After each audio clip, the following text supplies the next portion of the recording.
So this is some general instruction about different ways that you can harmonize a melody. One of the tasks that you're going to do every week is you're going to get a melody, or you're going to invent your own melody, and then your job is to harmonize it using some of the chords that we've been using in our chord progressions. Okay, so the first thing you need to do is look at the melody that you're going to be playing. For this purpose, we're going to be looking at the melody that's on page 40 and 41. Okay, so it's pretty simple. We can see that it's an F major.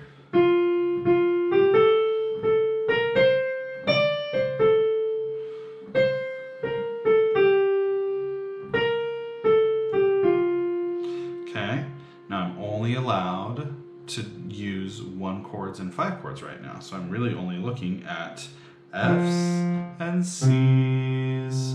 So my job now is using just my left hand to figure out what kind of bass line works with this, which is going to govern what my chord progression is going to be. So let's see here.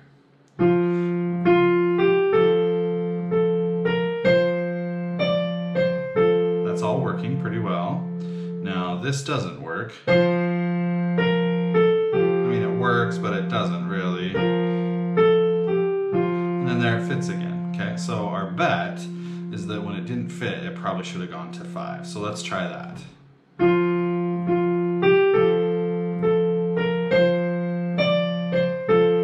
Here we go.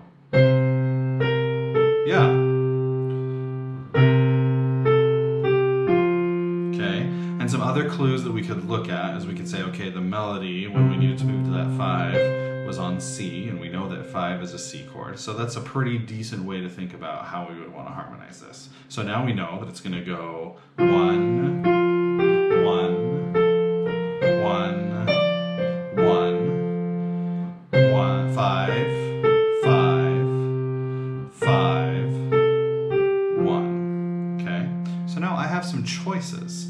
We're going to use some of those same concepts that we used when we were harmonizing before, right? So we're going to go, something maybe, or I could go, in the end it doesn't matter which one of these I choose.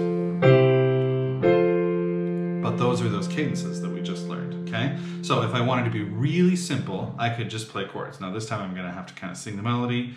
That doesn't end the world, all right? So, tell me the tales that to me were so dear, long, long ago, long, long ago. That worked fine, right? Wasn't terrible, wasn't amazing, but it worked. Now, I could choose to alternate it, right? So this time I'm going to go...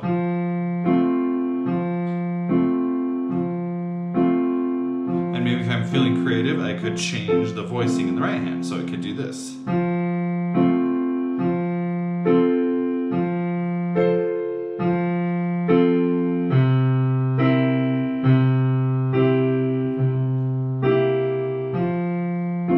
That's fancy, but it's all right, and it works wonderfully. So, tell me the tales that to me were so dear, long, long ago, long, long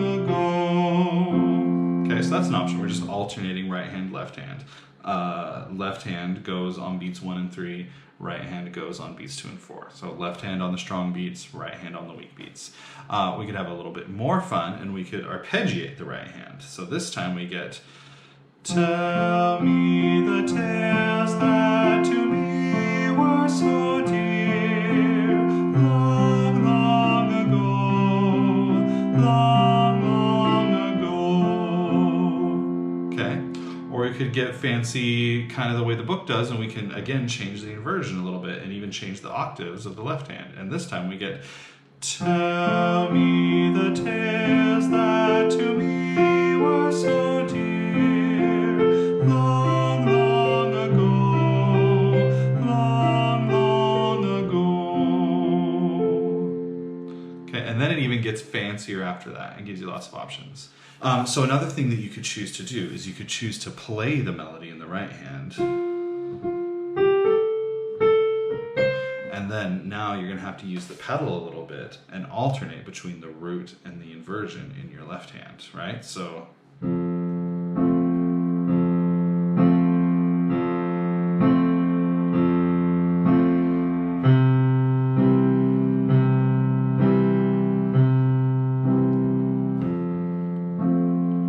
this time it would look kind of like this.